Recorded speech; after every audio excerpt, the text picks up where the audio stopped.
Tidak semua kehilangan itu terlihat. Ada orang yang kehilangan harta, semua orang tahu. Ada yang kehilangan pekerjaan, semua orang simpati. Tapi ada kehilangan yang lebih berbahaya, dan sering tidak disadari. Kehilangan akal yang jernih, kehilangan agama sebagai pedoman, kehilangan rasa malu, dan kehilangan amal syalih. Padahal, itulah permata dalam diri manusia. Dan jika permata itu redup, maka hidup akan terasa hampa, walau dunia ada di genggaman.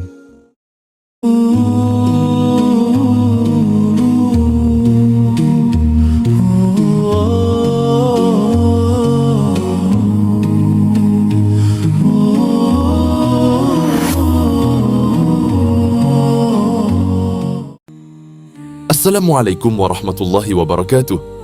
Tidak semua manusia menyadari betapa berharganya dirinya. Kita sering merasa kecil, merasa biasa saja, merasa hidup ini hanya tentang bekerja, lelah, dan bertahan. Padahal, Allah tidak menciptakan manusia sebagai makhluk biasa. Allah berfirman dalam surat Al-Quran, tepatnya dalam surah At-Tin ayat 4, yang artinya, sesungguhnya kami benar-benar telah menciptakan manusia dalam bentuk yang sebaik-baiknya. Ayat ini bukan sekadar tentang fisik. Ini tentang kemuliaan potensi. Manusia diberi sesuatu yang tidak diberikan secara lengkap kepada makhluk lain. Bukan sekadar tentang wajah, tubuh, atau rupa. Malaikat punya akal tapi tidak punya nafsu. Hewan punya nafsu tapi tidak punya akal sempurna. Setan punya kesadaran tapi dikuasai kesombongan dan hawa nafsu. Sedangkan manusia memiliki semuanya. Dan di dalam dirinya ada 4 permata.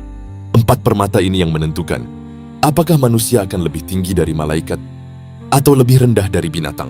Mari kita renungkan bersama satu persatu. Pertama, akal. Akal adalah cahaya dalam diri manusia.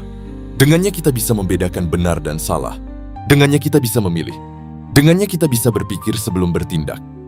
Ulama besar seperti Ibnu Hajar Al-Asqalani menjelaskan bahwa akal adalah permata ruhani yang Allah letakkan dalam jasad manusia untuk mengenali kebenaran dan kebatilan.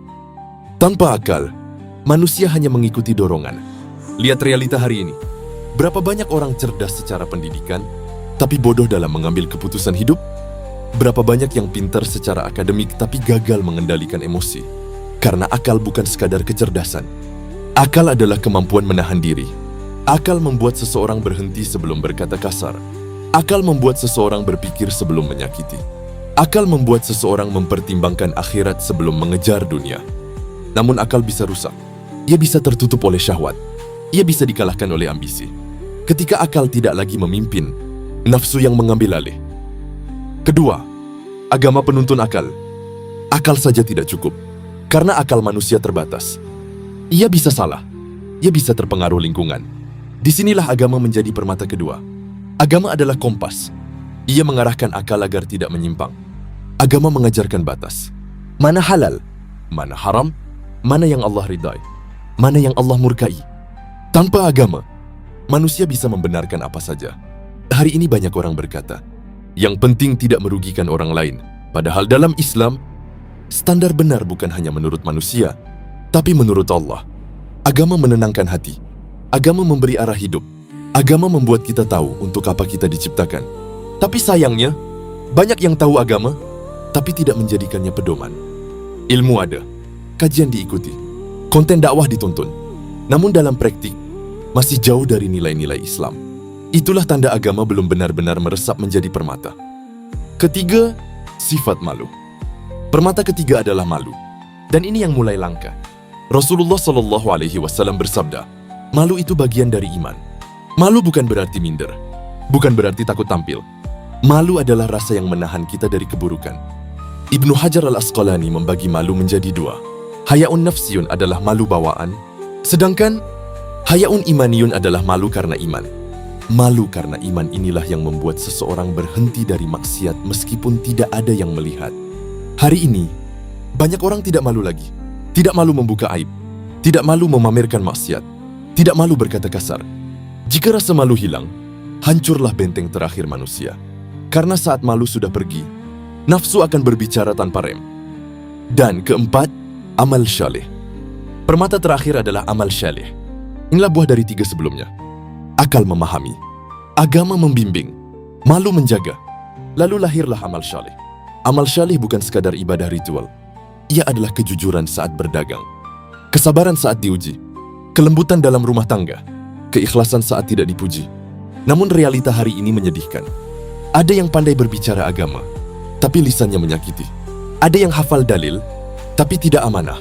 Ilmu tanpa amal adalah kesia-siaan. Amal syalih adalah bukti bahwa permata dalam diri masih bersinar. Sahabat beriman yang dirahmati Allah, 4 permata ini ada dalam diri kita. Akal, agama, malu, dan amal syalih.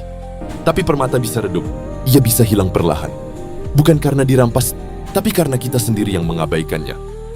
Melalui video ini, mari kita bertanya pada diri sendiri. Apakah akal kita masih memimpin? Apakah agama benar-benar menjadi pedoman? Apakah rasa malu masih hidup? Apakah amal kita lebih banyak dari sekadar wacana? Semoga Allah menjaga 4 permata itu dalam diri kita. Karena ketika keempatnya bersinar, manusia menjadi makhluk paling mulia. Namun ketika keempatnya hilang, manusia bisa jatuh lebih rendah dari segalanya. Semoga ini menjadi pengingat untuk diri saya pribadi dan untuk kita semua. Amin ya rabbal alamin. Wassalamualaikum warahmatullahi wabarakatuh.